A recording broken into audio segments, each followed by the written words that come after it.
Hello, Fredak here. Fred ACC, all one word.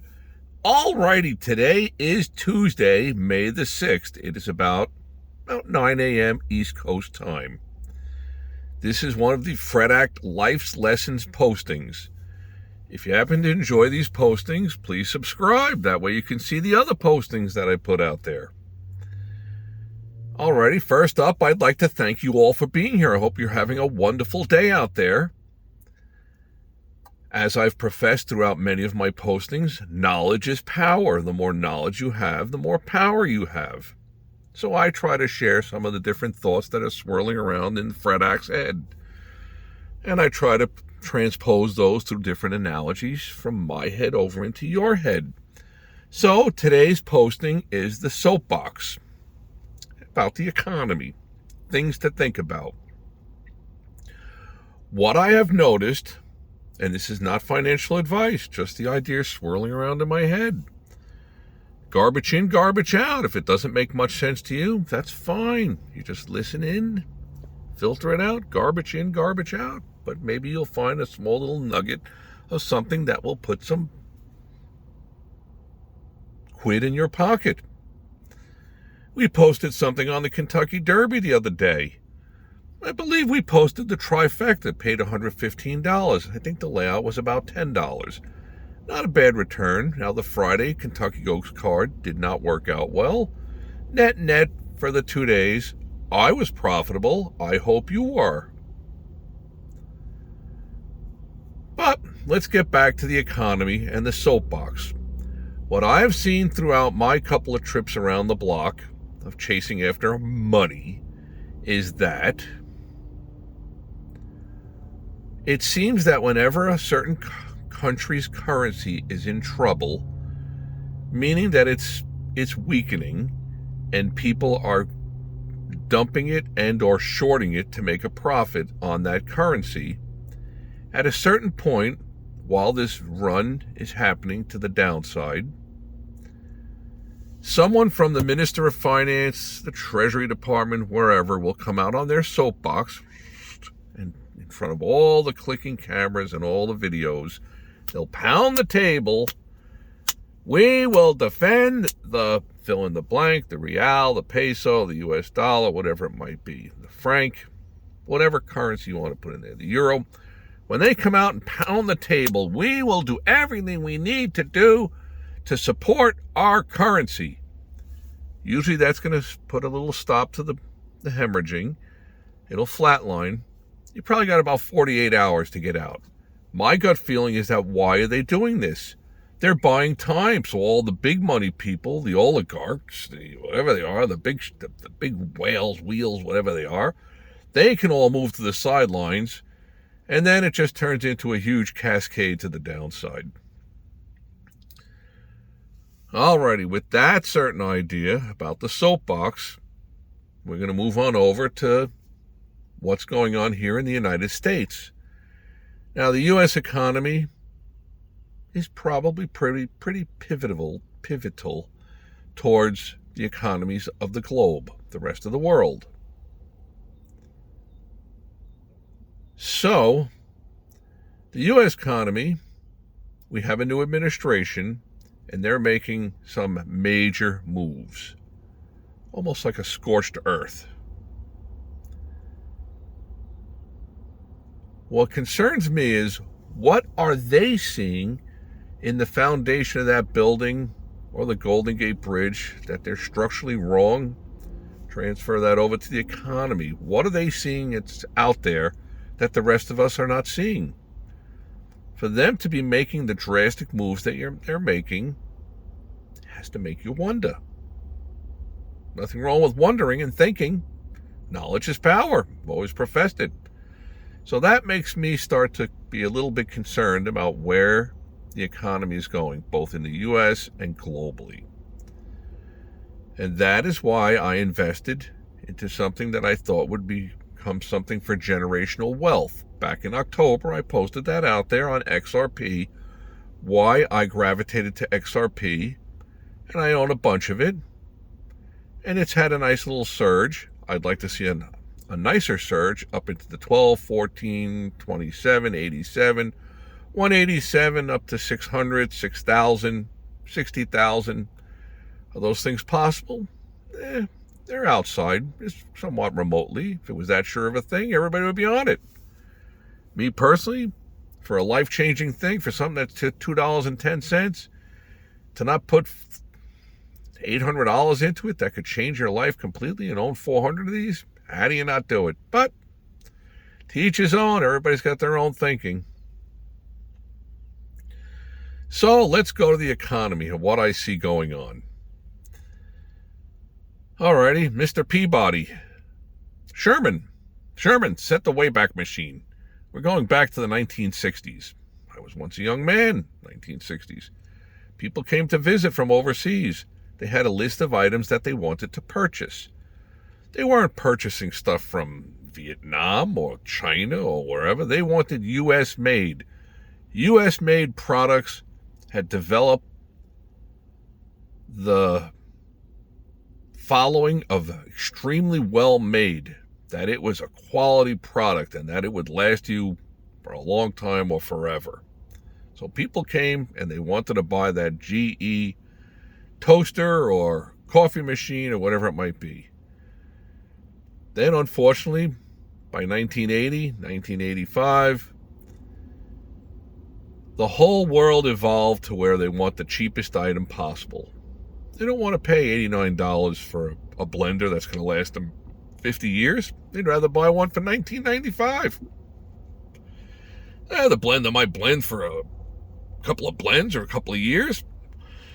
Once it conked out, you just threw it in the garbage. Kind of like a washing machine or a dryer. When it goes bad, it's just too expensive to have somebody come and repair it. If the thing costs you $450, $500, $600, you're not going to spend $275 for the repairman to come and fix the thing. No, just throw it away and buy a new one. And that is the underlying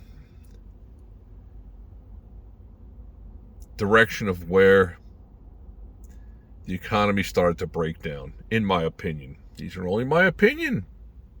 By 1980, people wanted to buy the cheapest item out there.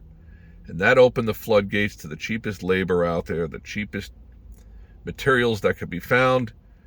And that includes building things overseas and shipping them in a container, on a cargo boat, and incurring that cost. And there was still plenty of room for profit.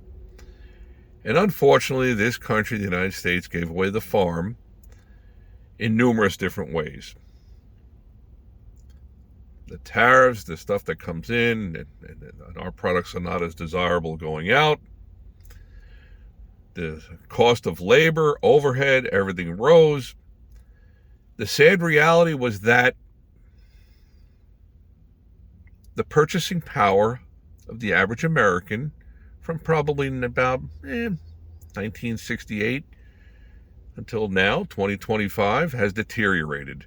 Sure, you're earning more money, you're thinking you're doing better, but the reality is that you're not. And I posted something about inflation, and we need to post more of these life lessons to share these different thinkings with you guys out there. And once again, I hope you subscribe, smash, hit, kick the likes button or the don't likes button, leave a comment. Really love the comments. Comments are great. Love to hear from people that are in all different four corners of the globe. It's great. Going back to where we're at with the purchasing power that we've had, the deterioration of it. Sadly enough, but that is what I have seen occur. So the middle class, I believe, has gotten more and more crunched. That's the Fred Acts of the world, the 9-to-5ers. So what we earned doesn't go as far for various different reasons, but I've explained a couple of them of what I think is going on. So, sadly enough, I believe there is a huge deterioration of the work ethic of the average person. People in the U.S., customer service, the quality of the product, nobody cares. Nobody cares about anything. Well, my thinking is that the day of reckoning is coming. It's time to pay the pauper, the piper, whatever the saying goes. The economic downturn that I see occurring all around me is probably going to give most establishments, companies, the ability to trim those who are not carrying their weight. If your product is not profitable, then you should go out of business. Why should it be subsidized? Not that things are subsidized, but some things are. But you go into most stores and you ask for help on something, whether it's at Walmart or whatever it is. It's unbelievable how poor, and nobody cares about anything. Nobody cares. They're like, I have my job here. Yeah, well, when those jobs start to disappear and places are closing and commercial real estate every which way you drive, any shopping area you go to, things are not holding up. And I've explained this in some of my other videos. Not explained, I've given my opinions of things. We had a crisis with this collateralized mortgages back in the early 2000s, 2006, 2007, 2008, a real estate collapse. Understandable. Then we had the COVID situation. Both of these were just, we'll print our way out of it. Well, you can't just keep printing your way out of it. At a certain point, somebody looks and says, the king's clothes are so beautiful. No, they're not. He's naked. He has no clothes. Off with his head. Okay, that'll work for a certain amount of time. But after a while, you run out of heads. What did they say back in the Louis VIII or Marie Antoinette? When those are losing their heads, you got to keep yours. That might be where we're heading towards. So my suggestion to my subscribers is to start battening down the hatches, figure out the ways to start to make your money last a little bit longer. And I'm going to do some postings on those things. I'm going to do a life's lesson very soon on how to negotiate a better deal. And not that I'm an expert, just if it makes sense, you absorb it. If not, in one ear, out the other. Garbage in, garbage out. Excuse me. As you all know that do subscribe and watch some of my postings, Fred Hackett's one and done. I usually don't have notes once in a while, but not today. Just floating off the top of my head. I see a lot of different dark clouds on the horizon, and that makes me a little bit concerned for each of us. And hopefully of those of you who subscribe and follow the Fred Hack, absorb some of this and say, could be some validity to all this.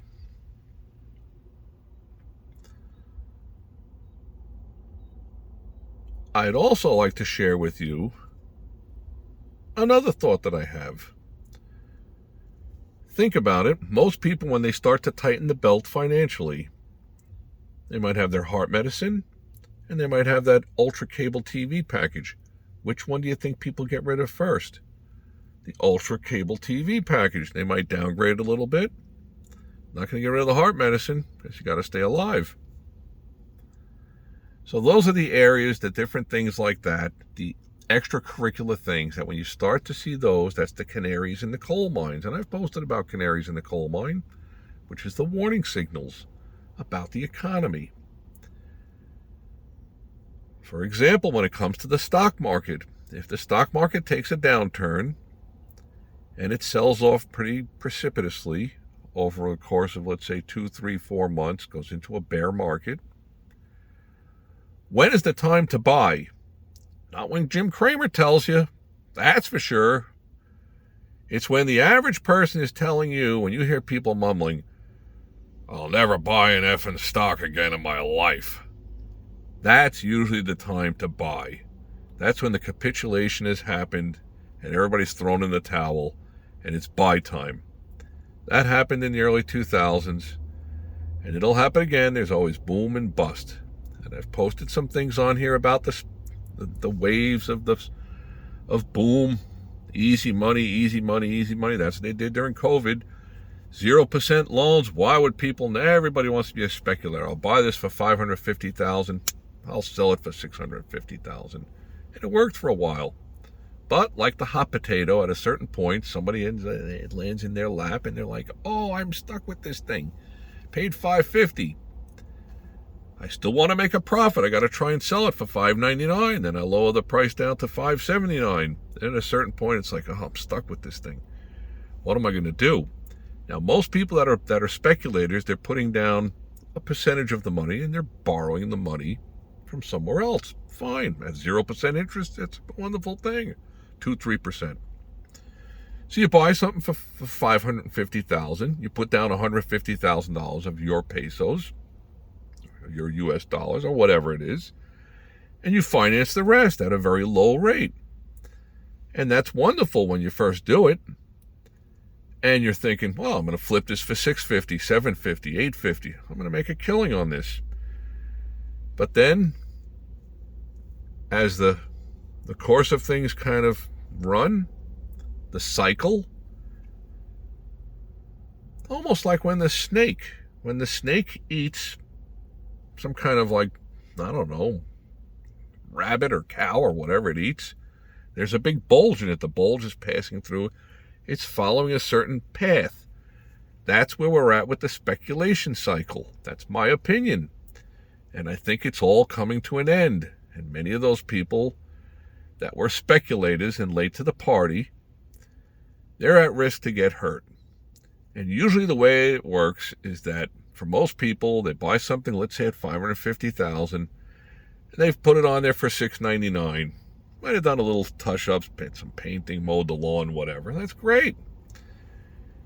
And as long as the greater fool theory holds through, that some other person, sucker, fish, comes along and buys it for $699 or something close to that, you made good money, you're on to the next flipping. That's great. Nothing wrong with it. Capitalism at its best. But when you buy it for $550 and you put down $150,000, you certainly don't want to take anything less than $150,000 because then you're losing money from your pocket. So you're at $699 for a couple of weeks, months, and you start lowering the price. And you're like, oh, this is not going good. But most people, there's a tendency to linger too long and not see the reality of, like, look, my speculation bubble, if you want to call it, is imploding. And I need to make a move. And then what ends up happening is people start to get caught and they have to sell. And that's when the foreclosures start to kick in and other things start to kick in. And a lot of this points back to the boom and bust cycle.